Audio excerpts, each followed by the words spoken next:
Welcome to Double Fries No Slaw. Sunday night, we're on time, 6 p.m.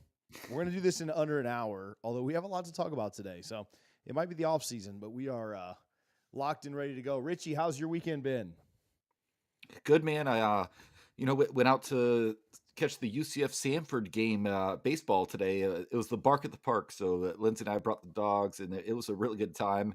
Apparently, I went to go to the bathroom, and Franklin, one of our dogs, just went nuts, and my wife busted her finger up pretty good. But Yikes. other than that, it was a great day. Weather was beautiful all day. Oh my goodness.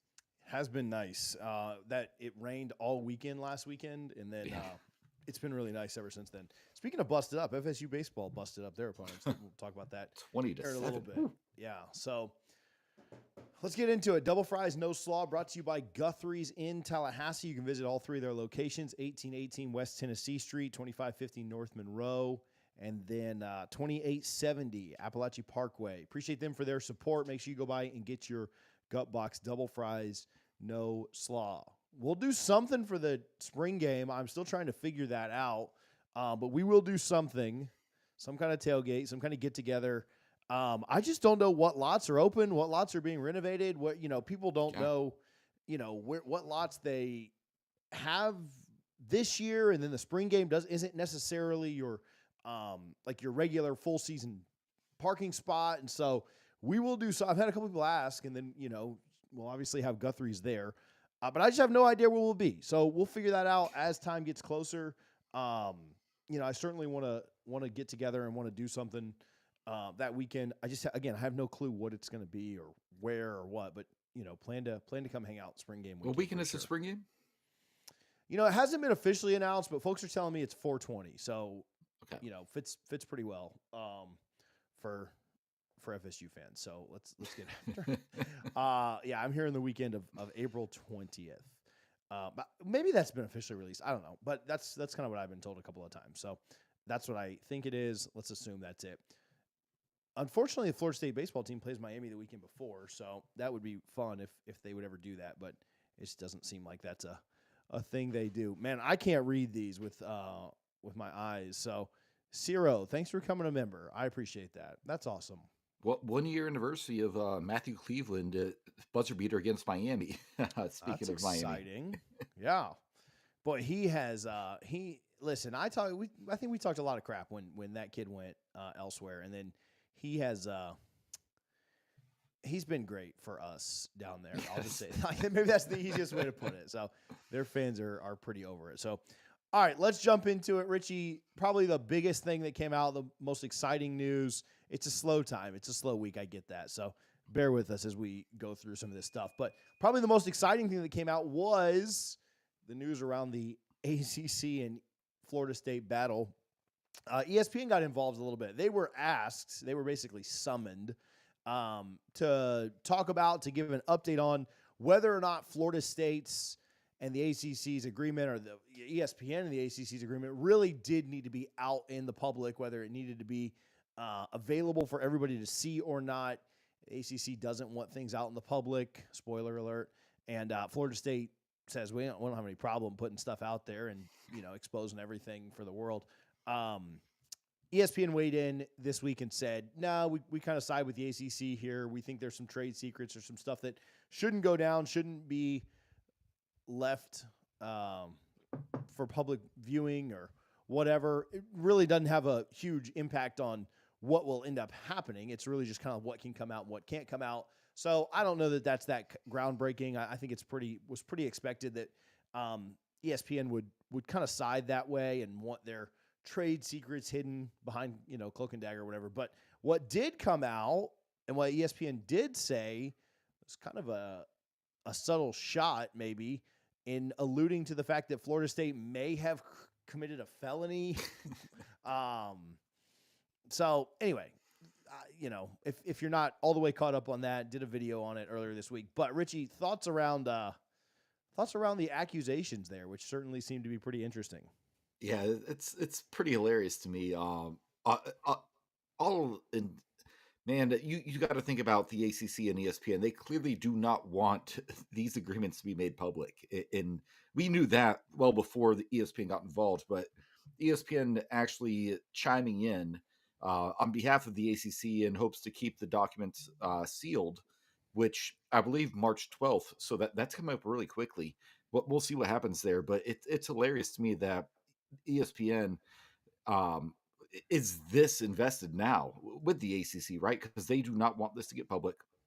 And I think, the felony line is hilarious to me because if the ACC or ESPN had any proof of anyone at Florida State or associated with Florida State committing any felony whatsoever, that would have been presented by now. It's not something you just hold in your back pocket and say, we're going to hang out and once we get a little further down the line, then we might decide we want to, bring this out. So it was a 17-page document that the ESPN released, and that was kind of the only noteworthy news, so to speak, in that document, that 17-page document that the ESPN did on behalf of the ACC. And we're going to get into this, but the SEC does not seem like an option at this point, TJ. Yeah, yeah. Let's pause on that because I have some thoughts there too, and we can maybe kind of go back and forth on this. But yeah, for going back to the felony thing or the potential accusation, I don't know. It just seems kind of crazy too because it's a civil matter, Yeah. right? Yep. Like it's a contract dispute, and so for if you hire me to put a new roof on, right? Something you've gone through and had some fun with recently. And let's say I do that, right? But I just don't do it up to the standards you want, right? Like we have a disagreement on how good the service was. Like I didn't scam you. I didn't con you. I didn't lie or commit fraud. I just didn't do as good of a job as you wanted, right? Or I didn't hold up you can't call the cops on me, right? That's just not how things work, right? If I shot bullet holes through your roof, I think you could call the cops then, right? I think you'd be well, you discharged a weapon. But that's just so anyway, and a civil dispute, that's just not how things work. So it's hilarious to me that ESPN and Disney and stuff and would even kind of go down that route, would go down the route of there might have been a crime committed here. So all right, back. So anyway, yeah, hilarious, laughable. Yeah. I don't know. I don't necessarily know that I think SEC's off the table. I still do think it's the Big Ten that's more likely, but I don't know that I'm willing to say the SEC's not an option. I still think at the end of the day, they are going to have a very, very tough time, ESPN and the SEC, letting a brand like Florida State get away to the Big Ten. To me, that's the biggest reason I'm not willing to go Big Ten 100%. Yeah, I think the SEC, the Big Ten would love to, be literally a coast to coast conference and to plant your flag in the state of Florida, in the heart of SEC country. That's a huge deal. That's the only thing I TJ think we're 95% going to the Big Ten, but that 5% is the SEC saying, no, we need to keep the Big Ten out of the state of Florida. They're probably going to get North Carolina. They're probably going to get Virginia. But the SEC does not want the Big Ten in Florida because now you have literally the Southeast, the Midwest, the West Coast. The Big Ten will be a true national conference, which is something the SEC, they love how they're so regional, and they want to have a chokehold on this region in the Southeast, but they also don't want to go against a true national conference that has a USC, a Florida State, Ohio State, Michigan, Penn State, true coast to coast conference. That's what we're looking at, and that's what I think is going to happen. Yeah, I mean, I think the Big Ten will make a stronger play. I think it'll end up being the Big Ten, but again, I just don't know that I'm ready to close the door completely on the SEC and ESPN. I think because I've talked about this, I think that if the Big Ten was to get Florida State and Notre Dame, I think they're just as good, if not better, of a brand of a conference. Better, yeah, at that point, than the SEC would be. And I mean, and I don't think they add Clemson, but if they somehow got Clemson in there too and Miami, then I think the SEC really has to like kind of scramble for scraps. Like who's really left at that point? Like you going to find Oklahoma State or TCU or a program like that, sorry, Hunter, but yeah. Like you talked about UVA and UNC, maybe they go the basketball route. I mean, maybe that, Louisville, with SEC money might want, like in 15 years might be like a great program, but like, I don't know. So like, to me, that's what it is. Like you would be, it's all about defense, right? Like it's all about, that's what the SEC used to be about.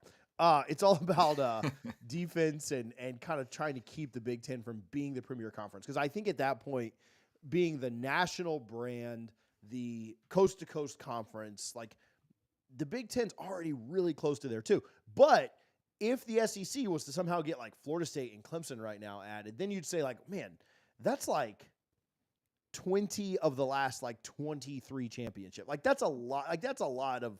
But then if you start to move stuff around, I don't know. They still have a lot of championships either way. I just think that two or three massive brands like Florida State, Clemson, Notre Dame, Miami, even in the Big Ten would really kind of be pretty on par, maybe even just above what the SEC has right now. So, but yeah, I'm with you. I think there's a lot better chance that it ends up being the Big Ten right now. Harlan, this is a good point to clip it.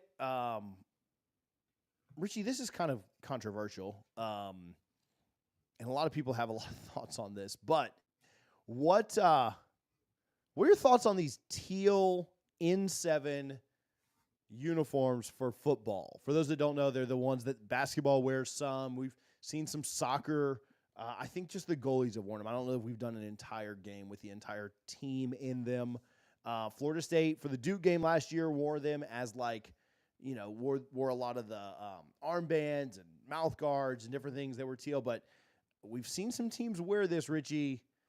Football would be a completely different story. What are your thoughts on these uniforms here? I'm a fan. I love them. And I just looking at them, I think it was Stephen Ponder with the Seminole Boosters who, posted the picture where it kind of went viral in Florida State Twitter Nation or X Nation, whatever we want to call it. But I'm a huge fan of these things. I think they should be worn once a year, every single year. And it should be worn for a game that, maybe it's homecoming. I don't know, whatever it is, but pay tribute to the Seminole tribe of Florida. I absolutely love the photos we saw of the uniforms that were leaked on X. And I will, my favorite quarter zip, shout out Battle's End. I'm wearing the Battle's End one right now, but my favorite quarter zip is from the Seminole Legacy Golf Course, which is the N7 teal blue. And man, I just think that would be an electric uniform. You're not going to wear them against Florida or Miami or Clemson or Notre Dame or any of the, the big ones. But if you have Cal coming to town or SMU coming to town now again, the ACC, who knows, this might be the last season in there, but I'm a huge fan of them, TJ. What's your thoughts? Yeah, I want to preface this by saying I like all of the, like, I am not like a get off my lawn. I think you probably know where I'm going here with this then. I am not a get off my lawn person when it comes to uniforms. Like some people absolutely hate the white helmets, like anything that goes away from the gold helmet, they absolutely hate. Some people hate the black helmets. They hate the mix match, like, black tops, garnet pants. Like I don't mind any of that stuff. Now I do think there's some weird combos. Like I think that, excuse me, I think that like, the garnet tops and black, I think some of it's like, okay, well it just, go like all black or all garnet or all white, like that. But I mean, I'm not like freaking out about any of it. Garnet pants, white tops, garnet hats, I'm good with that. White garnet, I'm good with that. Because they're all within the color wheel, right? Like they're all within the color scheme. Like I hate orange and blue, but no UF uniform like offends me more than the other one because blue, orange, blue, white, orange, all that's fine. Like, like keep it with it. But when they did that reptile one a few years ago, remember that? Like that's not a UF color. So like to me, it's just weird. Now I actually liked the all black ones that they wore this year for like Military Appreciation Day or whatever that was. I think they lost to Arkansas that game. So shout out to KJ Jefferson. I hate the teal. I absolutely, for like a full uniform. I don't mind it as wristbands. I don't mind it as like sleeves. I don't mind it as socks. I don't mind it as a mouth guard. I don't care if you want to do your eye black with the teal. I don't like it at all. I love it. I love it.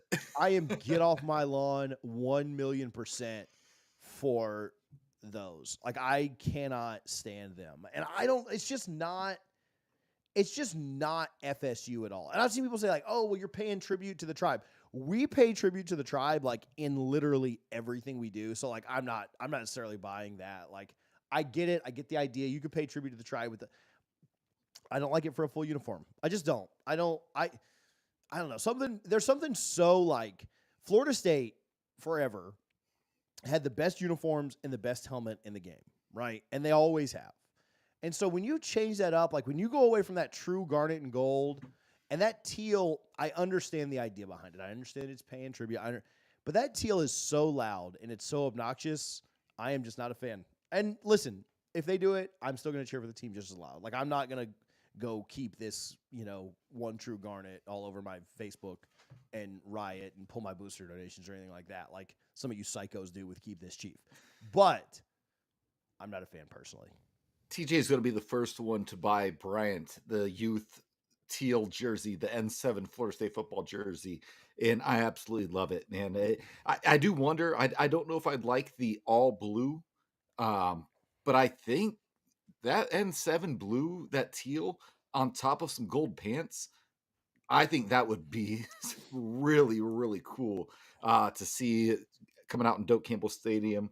I do think if you are going to do the N7, the teal blue Florida State jerseys, you got to do them at home. That's not something you can do on the road game. Like, we all love the Yazoo Whites at Louisville, but this one, if you're going to do it, I'm a fan. TJ is not, but TJ, if you do it, you have to do this one at home, right? I don't know. I don't know that I have a big preference one way or the other, home or away. I think anything you do that's, I don't know. I see pros and cons for everything. And because I don't like the uniform, like I'd rather not. I would have liked those all. Now I happened to be at Louisville for those all whites in 2022. Right. And so I got to see those live. I would have been annoyed if I didn't go to that game though. I'd have been like, man, I'd rather see those in person. That's a game I want to see those uniforms. Because I don't like these, I'd rather them just do it on a game I'm not watching. Now that said, I'm going to be, watching it one way or the other. So yeah, I don't know. I don't have a strong preference. I mean, I'd be okay if they even just, I don't know how this would look, but if you just did your regular garnet and gold uniforms and then like did like your like the numbers in like a teal outline or something. Just like a little accent, right? I don't know. I just think it's so loud. I know I'm get off my lawn right now, but I'm not a big fan. Hit the comments, right? What do you guys think? If you're watching this on the live or most people are going to be watching this on the replay. If you're watching this on the replay, what are your thoughts? Are you with me or Richie on this? Do you like the teal? Do you not like the teal? There's going to be a direct correlation with over 40 are all going to be no's and under 30 are all going to be yeses. And then like 30 to 40 is like going to be a split, right? Depending on just your thoughts. But there will be a direct correlation with your age and whether you're not like these or not. Harlan says he likes them. So that just kind of proves, under 30. So me and Harlan are, we're team N7. I love it. And on that note, TJ, just talking about uniform colors, I was talking to my wife today and, we're excited about Ireland. We're going to the game. When I was in school, when I was in school, the baseball team played on St. Patrick's Day, and they sold a limited edition white cap, green bill, green Florida State logo hat for St. Patrick's Day. And I'm like, damn, I wish I had bought that because that would be the perfect hat to wear to Ireland for this game. So I think garnet and gold, I don't know if they have them live right now, but I've definitely seen like the Irish stuff on their website. Maybe that's a good time to give them a plug, but garnetandgold.com. Use code No Slaw, NOSLAW. Yeah, so they've got a green shirt right now that I'm looking at. I don't see a hat just off the top, but maybe we can get them to add that. We'll get with Tara. We need to make that happen before we go. But yeah, I've got a green shirt right here with a 4-leaf clover on it, as opposed as is the O for Noles. So there's some good stuff over there. If you need your Ireland gear or just any FSU gear, make sure you're shopping at garnetandgold.com. Use code NOSLAW, NOSLAW, for 15% off. Yeah, I like the green stuff too. I at one time had a green and white like FSU shirt. I actually had it custom made, but it had the Seminole head on the front in white, all white, and then it was a green Nike pullover, and then it had a I call it 4-leaf clover or something on the sleeve. So I'm a big fan of that. But yeah, turquoise. I'm not in it. I'm a fan. If they do it for Team Richie Harlan, do it for the Memphis game. Just do it for the Memphis game. Then, like, do it for an off game, like a crappy game. Well, that's what I said. Don't do it for Florida, Miami. I'd be livid. Do it for a random game, and I'm good with it. But yeah. I'm a fan. I really liked it, and it'd be weird, to be honest, at first. But I think it would look amazing. Okay, what about this? White helmet, turquoise jersey, white pants. I don't like that. Really? I think it's weird to put the garnet and gold. That's, to me, maybe that's the biggest hang up, is I don't like the garnet or gold with it necessarily. What about what Harlan just sent in the group chat? Black? No, I love what Harlan just sent in the group chat with the the gold lids, the turquoise jersey, and the garnet pants, and the garnet sleeve and gloves. Oh my gosh, I love that. That's a nightmare. I think that looks amazing. We disagree here, obviously, but I think that looks amazing. That's a nightmare. All right.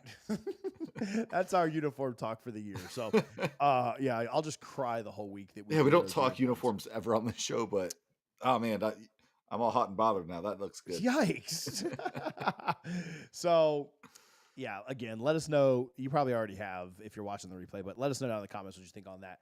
All right, Harlan, let's roll to our next one here. So, Richie, I've got a question for you. We didn't pick a side yet, but I'll let you go first, and then I'll just argue the other side, because I think there's pros and cons for both. But is it better for Florida State, not what you want personally, not what you think will happen, what is better for Florida State week 1 when Miami and Florida face off in the Swamp? Is it better for Miami to win that game, or is it better for Florida to win that game? I don't care how you answer. You can answer for just this year. You can answer for their long-term futures, whatever. But what is ultimately better for FSU? Just this year, if you're a Florida State fan, you want Florida to win this game. And I firmly believe that, because the back half of Florida's schedule, they might go 0-5 to end the season, and Billy Napier's fired regardless, right? So Billy Napier's most likely getting fired either way. So you want Florida to win this game, because Miami, and obviously this is a Florida State show, so people may not want to hear this. Miami's going to be pretty good this year. That they are going to have a solid team, and getting that loss early is a big deal, because it's not a conference loss. So I understand that part of it, but it's a loss early in the season to where some of these players might have some doubt in their mind. Cam Ward, who's a 1-year rental, a true 1-year rental, where he's only collecting a paycheck. He doesn't care about Miami at all. He doesn't care about that team, the culture, none of that. Maybe they drop an early ACC game, and that's a big deal for Florida State, who is trying to get to Charlotte, because if you win the ACC championship, you are guaranteed a spot in the college football playoff next year. So I think Florida winning is best for Florida State this year specifically, TJ. I'm not sure what your thoughts are, but that's kind of where I'm at. Yeah, I definitely get that logic. I get that thought. I think there's definitely different ways to attack it, different ways to look at it. I'll say that, like, you could start to make the argument that Florida State just needs to take care of their own business, right? And if I'm going to argue against you, Florida State needs to win their games, and everything else will take care of itself. Florida State, you think about, like, when Florida won championships, like Florida State and Miami were absolute dog crap, in the mid to late 2000s, right? And Florida State has figured out a way to win championships while other teams were really good. right? Yeah. They won Yeah. championships in the early 90s when Miami was really good and Florida was they won championships in the late 90s and Miami won just 2 years later. I mean, Florida could have been in that 2001, championship. They were really good with Rex Grossman. If 9/11 doesn't happen, they don't play Miami at the end of the year with their whole team sick, and they probably are in that 0-1. So anyway, Hot there's take: a Rex Grossman should have won the Heisman. there's a Yeah.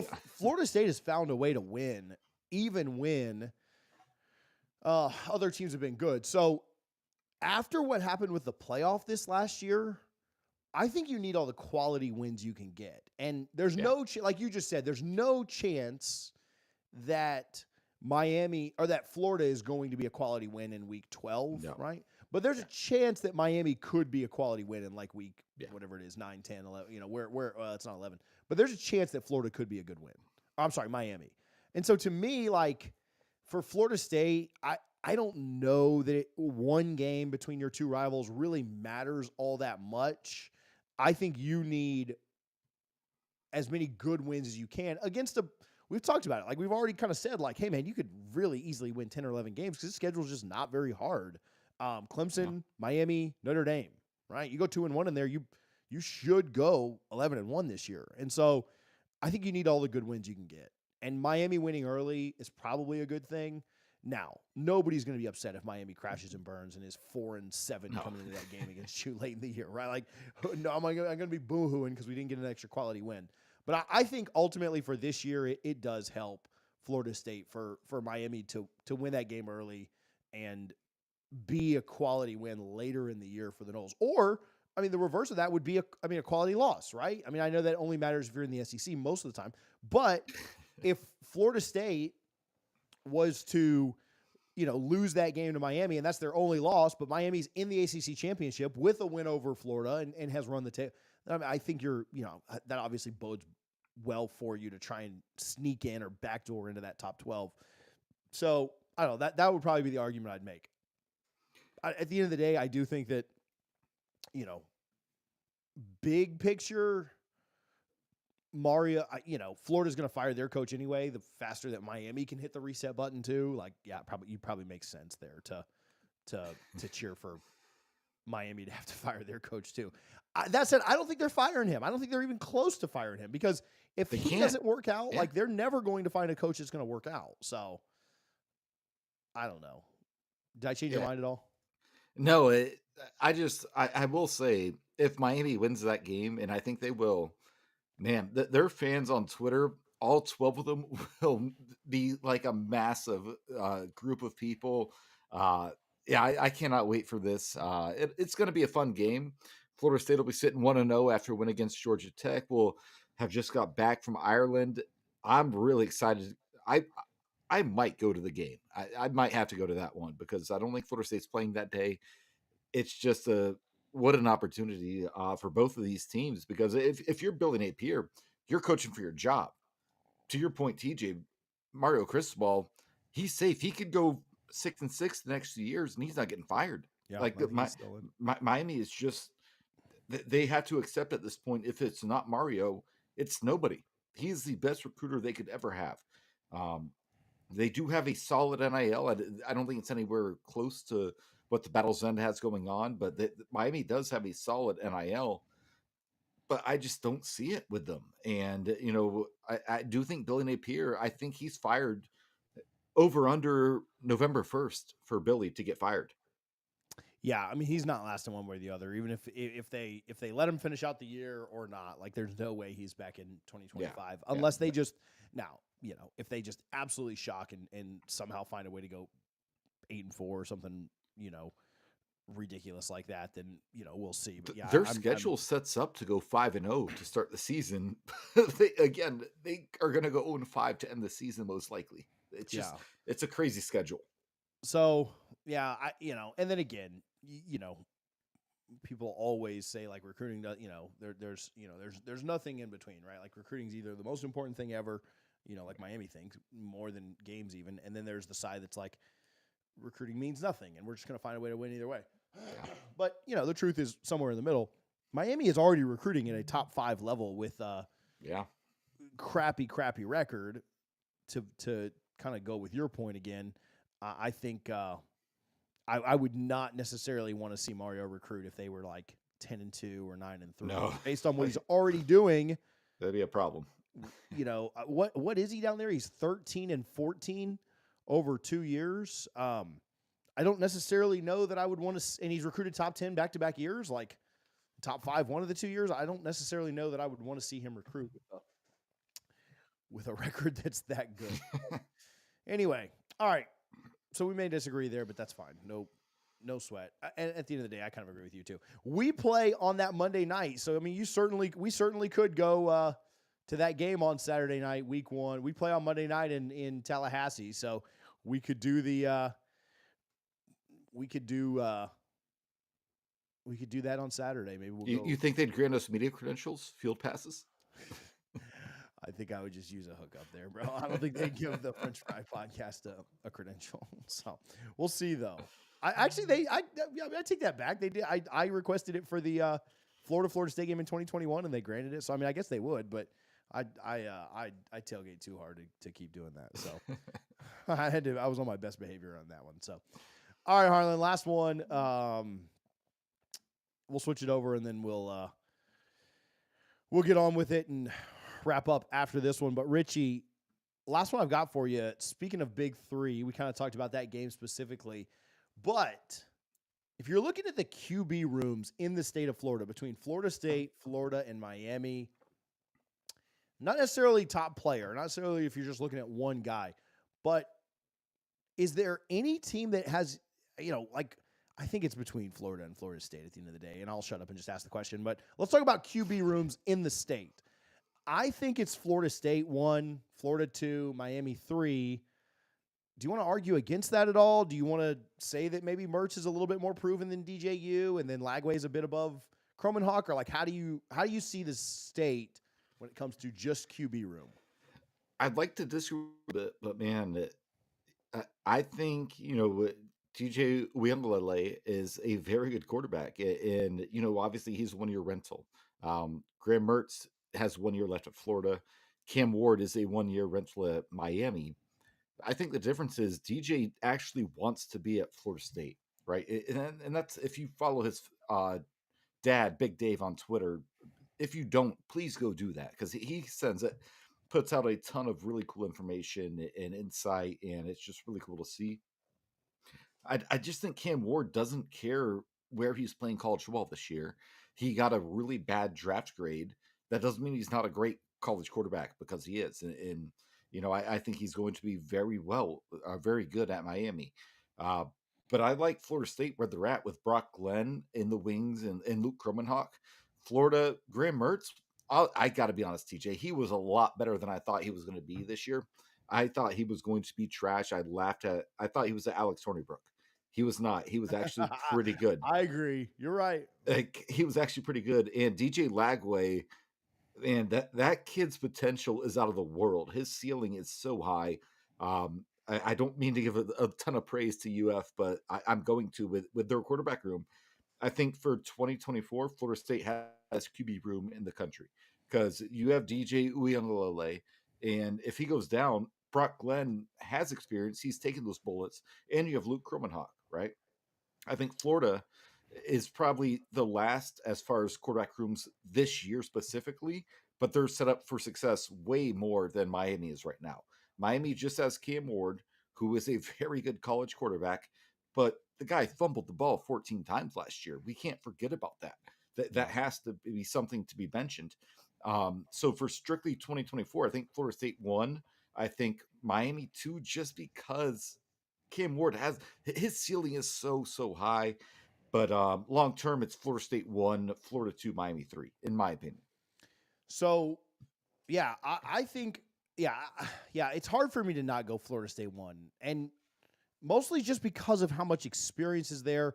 Again, you might, like any given person, might rank Uiagalelei, Ward, and Mertz in any order, right? Like you could conceivably, I mean, if you wanted to put Ward 1, I mean, Mertz's numbers were slightly better than Uyungale's last year, against probably slightly better competition too in the SEC. So if you wanted to base it on that and you wanted to say that Mertz was better than you, like I wouldn't argue with the this year's starters in any order. Like I just Yeah. wouldn't get to me, and they're so close, right? Like I don't think any of them are like leaps and bounds better than the other guy, right? Like when the NCAA ratings come out, I keep saying NCAA, which is a trash organization that I should never mention again. When the EA Sports College Football ratings come out, like I think they'll all be within like 4 points. Yeah. 85 Like I to think 89. yeah, like you might see like Cam Ward at like 87, maybe 89. You might see Mertz at like 85, and you might see Uyungale at like 86, 87, right? Like I think they're going to be like really close. And so I don't know, to spend like time arguing that top spot to me is irrelevant because it's pretty much like a net equal. They're all about the same. Yeah. They all do some things well. They all do some things poorly. Mertz can't hit the long ball. Uyungale is not the most accurate all the time. Cam Ward fumbles a crap ton. Like everybody's got their weaknesses. They've all got their strengths. Mertz is very accurate. Uyungale is a great runner and can certainly take, like bulldoze and has a cannon on his arm. Cam Ward makes a lot of play. Like there's a lot to like about each of them. There's some questions around each one of them. But then when you look at the backup, when you look at what the rest of the rooms have, Florida State, a lot of people don't even talk about this. Florida State added a 4-star quarterback as a preferred walk-on this year. Yeah. So there's not only just Kromenhoek, who, Lagway certainly has a little bit higher of a ceiling than Kromenhoek, potentially, right? Like being the number 1 quarterback and Luke's like number 3. Like it's not like there's a huge gap there. But if you wanted to say like, oh, well, Florida's next guy up is slightly better than Florida State's. Well, Florida State still has Brock Glenn, who's an ACC champion. They still have a 4-star preferred walk-on right behind him. And then, Miami behind Cam Ward. I mean, they've got the Emory Williams kid from last year who played okay in Doak. I mean, I don't think the game was ever in question. You were never worried about it. They got that, Hufflepuff or whatever. They've got that one kid from, where'd he transfer in from? Albany? Same place as Verse, right? Is that where he came from? I'm not sure. And so, yeah, I think that outside of this year, yeah, Miami would be 3 to me. Like there's no question. Like there's nothing there. They're going to have to go, to me, they're going to have to go to the portal again. Like all that, Mario develops and all this stuff they're going to go to the portal again for another quarterback. And so, yeah, Florida State however you want to rank them for 2024 only. I'll tell you what would be interesting though. Like if you asked a Gator fan, they might have a point with this. Tell me if you think I'm crazy. I think they're going to do, now I don't know if it's going to be as effective, but I think with Mertz and Lagway, they're going to do a little bit of that leak Tebow stuff. I think they're going to play Lagway some this year. And that actually could be effective. Now, I think they'll be very smart about it. They'll run Lagway because he's a big kid, kind of like Tebow, not as big as Tebow, but like big kid, not as, Tebow wasn't super accurate either. But if you wanted to make the argument for Florida for this year only, and that was the way you made the argument, I could almost buy it. I think I could like almost get on board for that change of pace. Do you think I'm crazy there? No, I could definitely see that. And, with the NIL and, you're recruiting your own roster nonstop. I would not want to be a college football head coach right now. It's just ridiculous. But I do think Lagway gets out there, to your point, TJ, much like, 06, the way they used Tebow when they had Chris Lee, because Florida does not beat Tennessee in 2006 without Tim Tebow. And, the national championship game, if Ted Ginn doesn't get hurt, Ohio State wins by 50. I will always believe that in my mind, even if it's wrong. But yeah, man, I think Lagway is a stud. Like I hate to give Florida and their quarterback recruit this much respect, but I do think he's that good. And it's easy if you just ride Mertz, who are we kidding? He's not going to get drafted. If he does, he's a 6th or 7th rounder. If you only play him and don't play Lagway, well, there's a chance someone else says, hey, Lagway, I got, $10 million or whatever it is. Come to Georgia, come to Ole Miss with Lane Kiffin, whoever it may be. Lane Kiffin may be at Florida next year. Who knows? But yeah, I do think there's an argument for Florida to have the best quarterback room if Mertz grows from what he was this past year, because this past year he was so better than I thought he was going to be. Doesn't mean it was great or anything like that, but he was really good Yeah. based on what he's dealing with and with that offense with the play caller. We'll see, but yeah, man, there's an argument to be made for UF, and I'm not gonna deny that. And that's why I think you could make one for each for literally all three rooms in the Big Yeah, Three this year. I don't think there's an argument for the totality of the rooms. The other thing, and you just mentioned it, having to recruit your own roster. The other thing is I have heard, and I think UF fans are worried about this too. I've heard that Lagway is pretty tied to Napier. And so the one thing I think that could save Napier's job is I think he's going to play Lagway a ton, hoping that he looks really good. Because then even if they lose games, he can say, like, hey, this is my guy. You know he's leaving if you fire me. And with him next year, we'll win 9-10 games. And so now they can't go 3-9 and use that excuse. But if they go 5-7 and keep those games at the end close, or maybe find a way to upset LSU or upset Ole Miss or upset us, whatever. I mean, they're not going to beat Texas or Georgia any chance at all. But if they lose to Georgia by 10, and then upset LSU in Baton Rouge, or no, that'd be in the Swamp. I mean, I don't think it's crazy to think that they could upset LSU. And then maybe they beat us by a field goal. Maybe they lose by a field goal, like in a close game, and Lagway like plays really well in it. Maybe that saves his job because they don't want to lose Lagway. I'll tell you this too: if he went 6-6 against this schedule, I think that'd be a minor miracle. I think they should keep him at 6-6, just for the record. Yeah, I'm betting the under at 5.5 is for Vegas sure. Yeah, I think they get to 4. But I think it's going to be very similar to a classic Miami season. I think they're going to start pretty strong, probably 5-0, 4-1. But I don't see them ending the season above 500. 6-6 to me is their ceiling. But they're going to start really, really strong, and then they just have to their credit, it's just a buzzsaw that last half of the schedule. It's ridiculous for Florida. Well, and this is not new at all. That's exactly what happened last year too. A lot of people forget they started 5-2, but their wins were against McNeese, Charlotte, Vandy, South Carolina, who was a dumpster fire, and they had a good win against Tennessee. They started 5-2, and then they played Georgia, Arkansas, LSU, Missouri, Florida State. And that Arkansas game was bad. That was bad for them. Really bad. So was Missouri, man. They had a 4th and 17 and couldn't get off the field. That's right.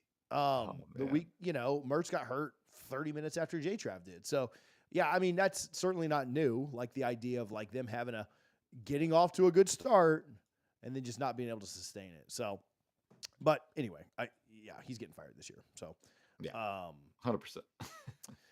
All right, Harlan, you can go back to the first title and then we'll wrap this thing up and do our best to get out of here. So, Richie, we have talked about a lot. Let's talk about this and then get out of here. Hoops continuing to struggle. Is there anything that would save? Like, is it a foregone conclusion at this point? Like, I'm not trying to be disrespectful or whatever, but like, will they move on from Ham? Like, I don't know if you're hearing anything or if you just have a gut or a vibe, but like, you think this is probably it? I think it should be. I do think that, with everything going on with the ACC and ESPN lawsuit and all that stuff, you're not in a rush. It's not a 1-year decision. So I would not be surprised if they said, hey, Coach Ham, we're going to renew you for 1 year. This will be your last year. And then we're moving on and go from there. It's a really crappy situation. To where we're at. And to Ham's credit, like he can't compete in the NIL era in the ACC, Duke and Carolina. Obviously, 5 years ago, 10 years ago, Ham could compete with Duke and Carolina for recruits in certain occasions. Michael Snare was the guy that UCLA and Kansas and Duke were his final 3 options other than Florida State, came to Florida State. Dwayne Bacon, Malik Beasley, guys like that those guys are no longer options at Florida State, given the NIL situation. Very strong football NIL, basketball, not so much. I would love to see him come back 1 more year to have his true and announce it like, this is your last year, Coach Hamilton, and let him have that ACC farewell tour, because I do think all of the ACC, despite what's going on with Florida State and the ACC right now, I do think all of these schools would, give him his flowers, so to speak. Uh, I think it's over for him at Florida State. I'm okay with them coming back one more year because it's not like we're going to win the ACC next year anyway. And he's meant so much to this school, the greatest basketball coach in the school's history, in my opinion. This is not a like rhetorical, and certainly not meant like as a cheap shot or me to like. Is he that well respected within the ACC? Like we're like a farewell tour is, I don't want to say necessary, but like where like a farewell tour for Leonard Hamilton is a big deal, right? Like because he's not Boeheim, he's not Krzyzewski, obviously. Like some of these legends, Roy Williams, some of these legends who have retired recently. He's obviously there's a massive step there, and that's not a shot at him, but like just. I feel like when you do farewell tours, like there's a difference in Kobe's farewell tour and Paul Pierce's. Like Hamilton's kind of like closer to Pierce to me. No, I absolutely think in the ACC, and you almost wish like the Boeheim, Krzyzewski, and rolled it out there. Roy, we're still coaching because I think they all respect the hell out of Coach Ham, and people forget before he went to Florida State, Michael Jordan handpicked him to be the head coach at Washington in the NBA. I just think it would definitely be warranted, and I think it would be well received because whatever people think about Florida State, obviously, the ACC hates anything Florida State related right now. But no, I truly believe he would be extremely well respected in a farewell tour, and I'm hoping that's how this ends, and then 2025, we move forward to somebody else.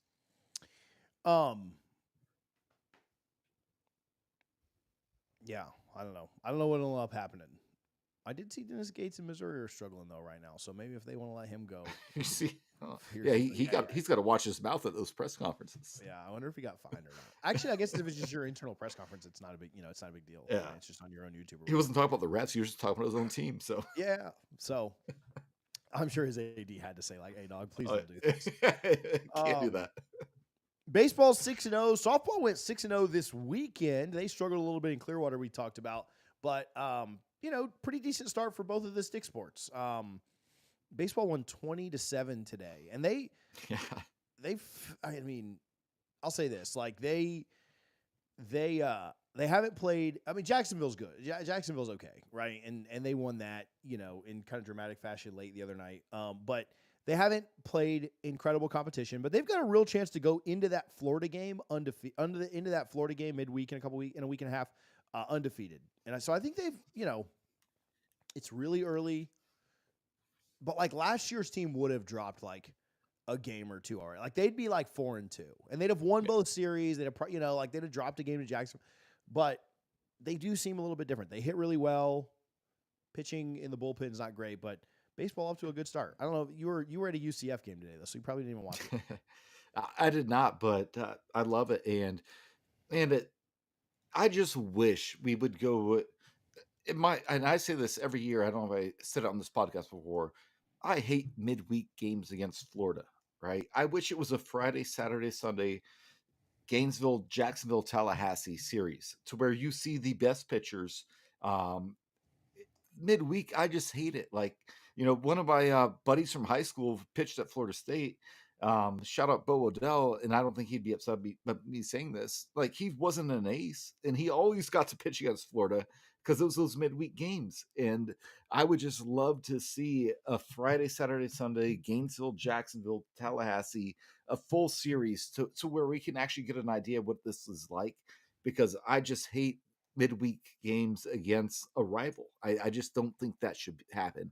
And that's where we're at. And that's not changing anytime soon, unless, going back to the start of the show, we do somehow end up in the SEC. Then we will have a really fun weekend series in Gainesville and Tallahassee, and I will be at both of those. Yeah. Okay. You just sold me on the SEC. It's all for baseball.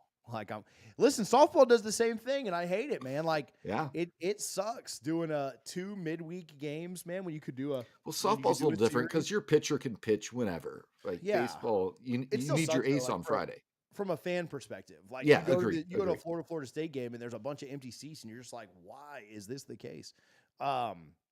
But yeah, I agree. And it's tough. It's obviously hard to get to a game on a Tuesday night.